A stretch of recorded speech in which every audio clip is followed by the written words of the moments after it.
From South Carolina Public Radio, this is the South Carolina Lede. I'm your host, Gavin Jackson, and this episode was recorded on December 15th, 2025 from South Carolina Public Radio Studios here in Columbia. And a programming note, the Lede is live in Columbia on January 8th in the new year, 2026, in our studios here in Columbia, with special guest House Speaker Murrell Smith and SC Public Radio reporter Mayan Schechter. That's right, we have a stacked cast as we will be previewing the 2026 legislative session that begins on January 13th. It's going to be a big league time. We want you to come hang out with us. So visit southcarolinapublicradio.org where you can RSVP. It's a free event, but space is limited. You have to RSVP, and you can do that there for our January 8th taping here in South Carolina ETV studios with House Speaker Murrell Smith. You're going to love the way you lead in 2026. Guaranteed. Asterisk. Cannot guarantee. On this episode of The Lede, while we have a great sit-down with House Speaker Murrell Smith next year, we got a preview from him and other members of the House Republican leadership on their priorities for the 2026 session. It's Congress's final week of 2025, and one South Carolinian is set to be confirmed by the Senate. Do you know who? No. We'll tell you. Okay, then. We have a new poll in the U.S. Senate race, and the measles outbreak continues to rage in the Upstate. Meanwhile, I'm raging here in the Midlands, wondering when you're going to call our voicemail box. 803-563-7169. Happy Honda Days. It's a Toyota-thon, a season to remember. Sign, then drive. Call the Lede. Laugh, love. It's free. It's a free gift. It's an easy way to give back this time of year. 803-563-7169. Thank you. Thank you.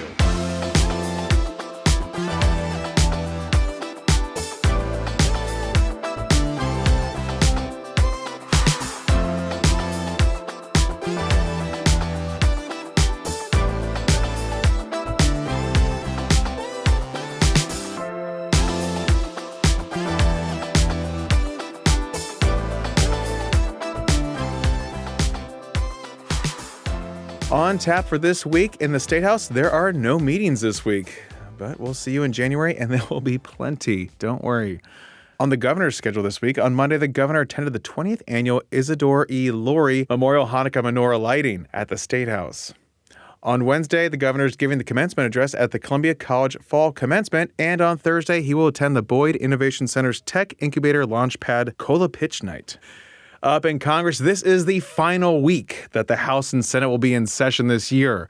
The Senate voted 52-47 last week to put a block of confirmations on the calendar for this week, including U.S. Attorney for South Carolina, Brian Sterling, who was sworn in this past April. This will be his confirmation vote, making it official. The House will vote this week on extending the Affordable Care Act's expiring enhanced premium tax cuts. And on the economic calendar on Tuesday, we get the delayed November unemployment report and delayed October retail sales numbers. Are you guys shopping out there? You should be. Gavin says shop. On Thursday, we get November inflation numbers, and Friday, consumer sentiment numbers. How you feeling? You tell me. Now let's move to the State House. The House Republican Caucus held its winter meeting at the end of last week, where it developed its legislative priorities for 2026. The second and final year of the two-year legislative session that begins in less than a month. Oh my God. I'm just realizing that.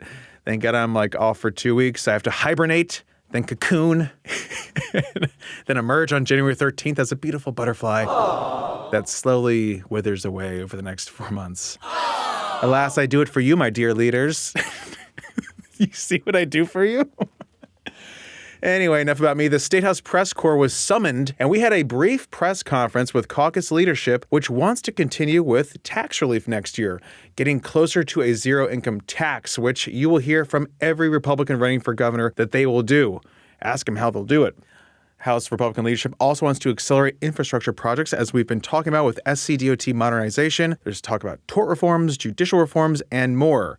Here's House Speaker Murrell Smith. I want to emphasize that we're going to continue to have a working relationship with our colleagues in the Senate and with Governor McMaster, and also now that we have the Trump administration in place, they are partnering with us in how we're moving legislative agendas forward and legislation.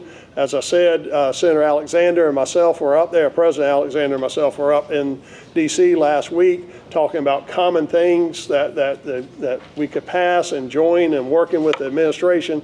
And the thing that I found most rewarding was a number of the things items that they mentioned we had already accomplished in South Carolina. And I think we were one of the few states who can really take a victory lap on being ahead of the curve instead of behind it.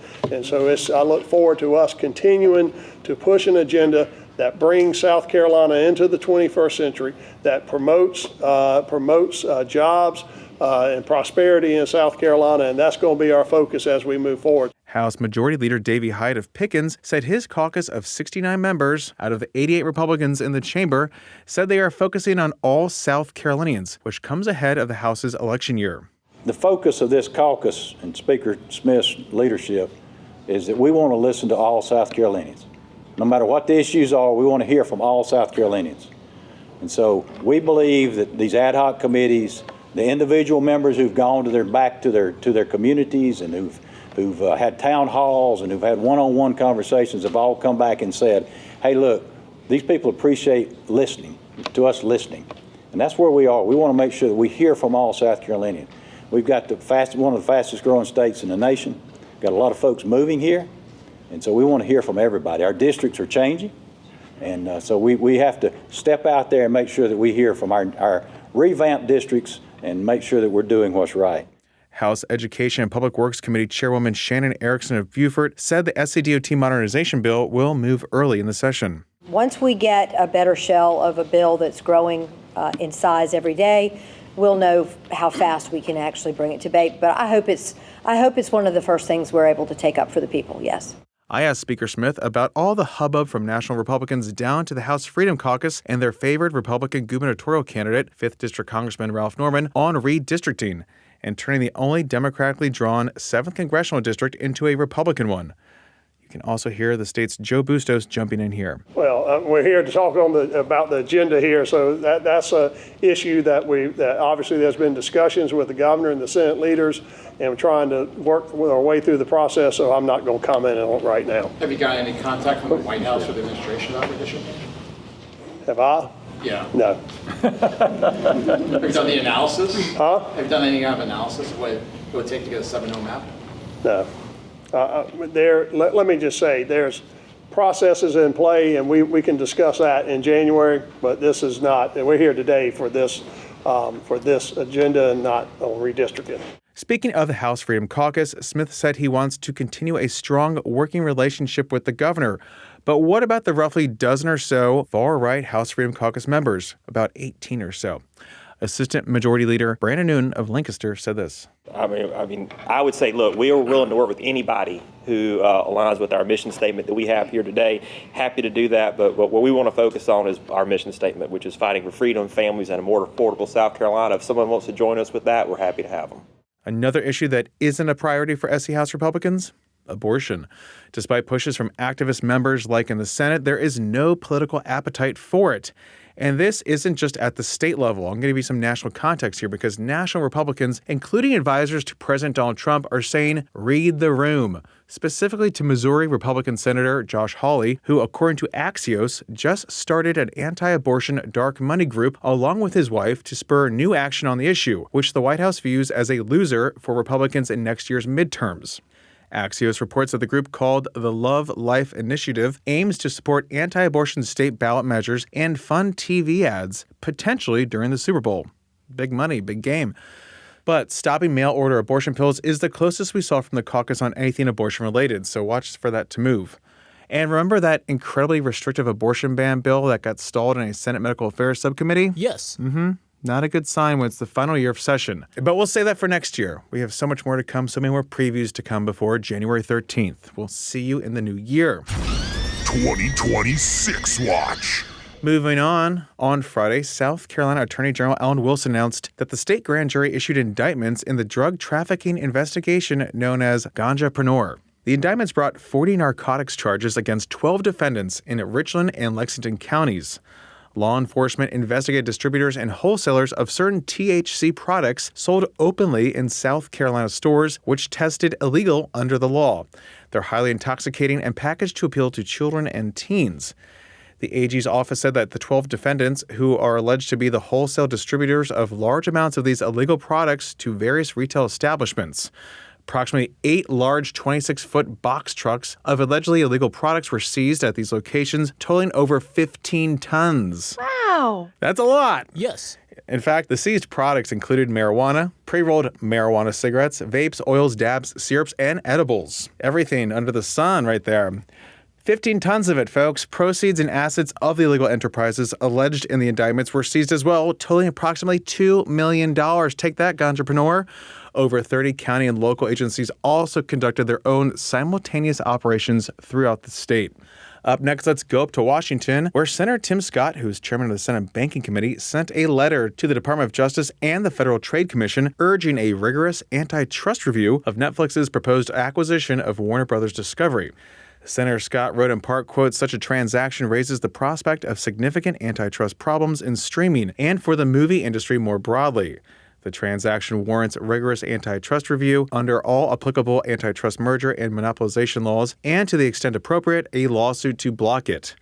In addition to the apparent harms to paid streaming customers, this transaction also could raise serious concerns for a host of constituencies: moviegoers, on-camera talent, writers, producers, and everyone who loves the entertainment industry," quote. This letter comes on the heels of several industry groups expressing concern over the deal and President Trump saying he needs to look into it. Not to mention the late hostile bid for Warner Brothers Discovery by Paramount Skydance by the Ellison family, specifically David Ellison, who's son of Larry Ellison, the Oracle co-founder, who has a net worth around $243 billion and was a supporter of Tim Scott's campaign for president. A little campaign trail bite. Even though I was saying we don't put too much weight in polls, especially this far out from an election, it's still a nice vibe check, a little spot in time, even if it's from a campaign which we also take with a grain of salt or two.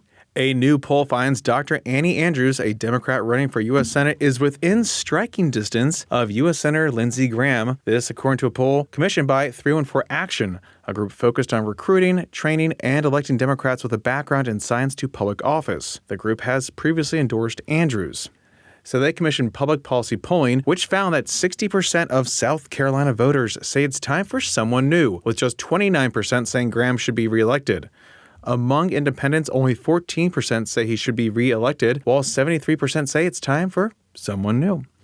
Even among Trump voters, only 50% want Graham to be re-elected, and 38% want someone else. Now, we know Graham has popularity issues. I've struggled with them myself. No way. Always have. And this comes despite his wins and hundreds of millions of federal dollars that he secures for the state on the reg. Now, the numbers are putting some wind in Andrews' sails, saying in a press release last week that, quote, "Lindsey Graham has lost our trust. I'm running to bring competent, compassionate leadership back to this seat, and these findings tell us that path is wide open." That was Annie Andrews right there. Now, she is one of 6 Democrats per FEC filings running for the Democratic Party's nomination that will be decided by the voters in the June 9th primary. She previously worked at MUSC until she was let go following her failed 2022 congressional bid against 1st District Republican Representative Nancy Mace. Andrews now pulls part-time stints at Children's National Hospital in Washington and lives with her family in Charleston. Now, PPP interviewed 704 South Carolina voters on November 21st through the 22nd. The margin of error for this poll is plus or minus 3.7%. While I don't want to rain on anyone's parade, I did go back through my inbox to just days before the 2020 election, when then Senate Democratic candidate Jamie Harrison, who raised more than $130 million in the race, was touting polls showing him within the margin of error, and in some polls tied with Graham. How'd that turn out? You guys remember? He went on to lose to Graham by 10 points, and he was previously chairman of the state Democratic Party. That's a big grain of salt. Of course, that was years ago. Things can change, people can change, but we'll see. But it's still a very solid Republican state. Now, briefly back to Graham's popularity, a general population Winthrop poll conducted earlier in November found Graham with a 38% approval rating. That's compared to some other Republicans who are in the 50s. In a polling note, poll director and Winthrop political science professor Dr. Scott Huffman said, quote, "Since Senator Graham will be facing a primary challenge, his campaign staff might not currently see the use of looking at Graham's approval among all registered voters, much less all South Carolinians. Graham's rating among Republicans who are registered to vote is strongly positive, with approximately 7 out of 10 approving. However, while these numbers are strong, Graham's approval among Republicans who are registered to vote is significantly lower than those of other statewide elected officials, as well as those of President Trump, who has endorsed Senator Graham," quote. And that endorsement, my friends, is key for Graham getting through the June primary, in which he has drawn three challengers. 1, Ethan Clay Holloman, 2, Mark Lynch, 3. and Paul Dans, per FEC filings. Dans has $97,000 on hand, and Lynch has $4.8 million. He loaned himself $5 million. Graham has $14.5 million on hand, all from donors, no debt. Graham has won every race outright. Even with challengers, he's never been in a runoff, and he's expected to do so as he seeks his fifth six-year term. And we have some notes for you on the way out. All right. Last week, the newly formed Sodicia Apico joint venture announced it will invest $120 million to build a new manufacturing facility in Orangeburg to produce ladder frames for Scout motors. Yes, the 400,000 square foot state-of-the-art plant will create nearly 400 new jobs. And I just wanted to mention that following all the brouhaha surrounding Scout's announcement to locate its headquarters in nearby Charlotte in the other Carolina. Yeah, that one up there. They don't have a lead podcast. It's just up I-77 from Scout's massive manufacturing facility in Blythewood that is still under construction. And even further on the way out, a measles update, because this is a thing in 2025 and probably will be into 2026. The Department of Public Health provides a twice-weekly update and briefing on these cases. And I last told you about this on December 6th. That was 10 days ago per this taping. And since then, there have been 42 new cases related to that Upstate outbreak, bringing the total for the outbreak to 126. And for the year, there have been 129 cases of the measles in South Carolina. DPH says 13 of the new cases are from known household exposures. One was from a neighborhood contact, and another was from an unknown source still being investigated. That's what the Department of Public Health does. That's what we pay for. There are currently 303 people in quarantine and 13 in isolation. Now, measles is highly contagious and can cause serious illness, resulting in hospitalizations and complications. So far, no one has died from this outbreak. Now, if anyone who may have been exposed develops any illness with fever, cough, runny nose, or red eyes with or without rash, you should immediately call your doctor and let them know about the exposure and symptoms. A person with measles is contagious from 4 days before the rash appears through 4 days after its onset, meaning people with mild symptoms can spread measles before they know they have the disease. To help stop the spread of measles, it is very important for those who have even mild illness or are in quarantine to stay home to protect others. Also, wash your hands, folks. With or without the measles, just wash your hands.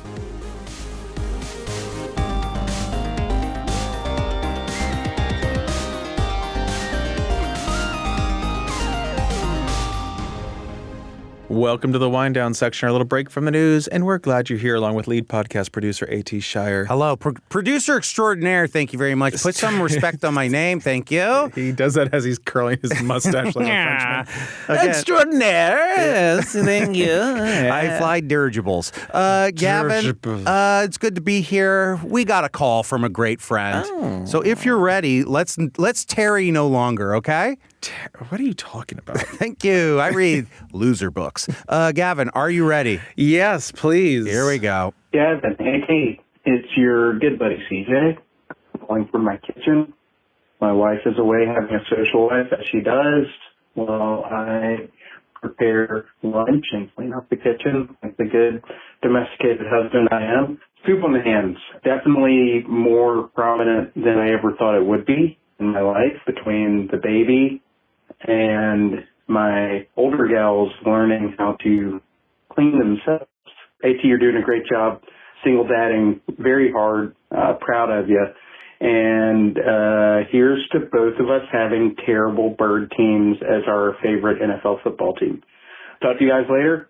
We'll see you. Bye. CJ, thanks for calling. Love the teamwork dynamic of parenting. I'd love to say I know about that, but I have no idea how that works. But I understand compromise is key. Is that true, AT? Yeah, well, Gavin, you understand in the way that it's like the marinara sauce you spilled.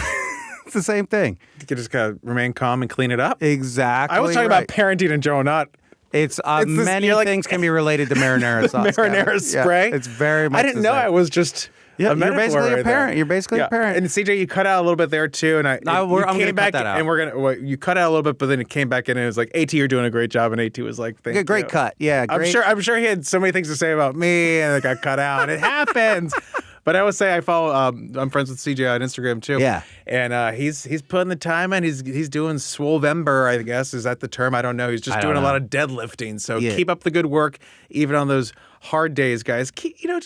You got to keep it up because our body is a machine, and you got to keep it well tuned. I'm sorry, I'm gonna pivot into a manosphere podcast. AT, shut up your and own if mic, you guys use the discount code GAV2020, you get 20% off all 20 products that I'm hawking at all times. all guys. the powders that all he's of our selling. Patreon folks know about this, and we don't have a Patreon, but we should. But that's where all the nutrients are. Well, CJ, I'm just going to pivot away. I'm going to leave that there. I'm going to let Gavin sit in that for a second. I'm going to say thank you for calling. Gav 2020. CJ and I hung out over the weekend. We went to the zoo lights with our children. Is it still boo at the zoo when it's Christmas? I don't know, but I got to imagine that those nights are the worst nights of those animals' lives. You know what I mean? Turn the lights off. At least they have the night to not be on stage. You know what I mean? But here, these people tramping through their house. That's got to be terrible. But also, Constantly. he called when the Eagles were on a 3-game skid, okay? And it was tough. But this past weekend, Gavin, I got a gift from on high, okay? Christmas came early for old AT because the Eagles played a 1 p.m. game for the first time in like 5 or 6 weeks. Oh, man. And not only that, they won a laugher, running away with it 31-0. Not just that. On top of that, it was the second fastest game in NFL history. So I just had an easy breezy Sunday afternoon with zero agita, and then the game was just over. Nothing surprises me about that. I was in town. Yeah, exactly. I was near you Yes. in the vicinity. The proximity effect. I too was like efficiency maxing. Yes. I was cleaning out closets this weekend, bet. guys. I had to-do lists and I was scratching them off. Oh my God. I went through old boxes, old newspapers. You know, I have like all these newspapers from all Gavin's these places I worked 6 at. months late doing spring cleaning. Oh no, this has been like this is 10 years. This of is a spring resolution. cleaning. Is this falling under resolution? No, toward the end of the year, I collect myself as I begin my cocooning, as I referenced earlier. Yeah. And I've been doing it in my office here at work. You've seen that. He's been purging, and now folks. it's happening there. The clutter, while the closet is closed door, it's out of sight, out of mind. It's still very much in my mind. Your mind palace. It's like the clutter closet. the telltale heart. Yeah, it's the beating door, under I'm the boards. I just can't. I know it's there, so I really just tackled it. I have a lot of things I want to finish before the year's over. Again, I'm off for 2 weeks. I'm gonna be home for a week, but then I'm gonna be back here for a week. So I'm 5, just 6 vacations. giddy. 5, 6, 7 vacations. 1/2 hour, 2/2 hour. Say both say vacation. So I'm just really trying to get ahead of it. I like at the end of the year to do like the clean out before. Like last year, I did a bunch of like car maintenance. Nothing to save my transmission. new that blew up car. in July. Brand new car. But like took all like, my suits to get clean and they had to get tailored, like stuff like that. Just getting ready for January because that's how I see December. Because He's tinkering. He's tailoring. he's spying. He's soldier. He's spying, folks. Because our first week back in January, I'm just going to tell you right now, it's like day 1, we have the pod.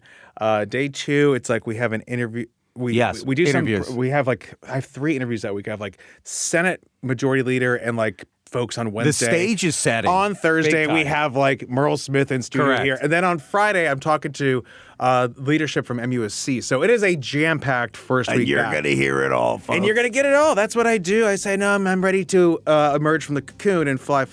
So that's fly far away birds, like a fly, bird. fly, Yeah, I believe that Nelly Furtado said it best, that she's like a bird and wants to fly away. Anyway, Gavin, we have to fly away from this episode. Plane. Oh my okay? God, we're going to take off. There we go, folks. It's definitely we're taking off. Thank you so much for that beautiful wrap up there. And thanks for calling, CJ. You can be like CJ. Give us a shout, 803-563-7169.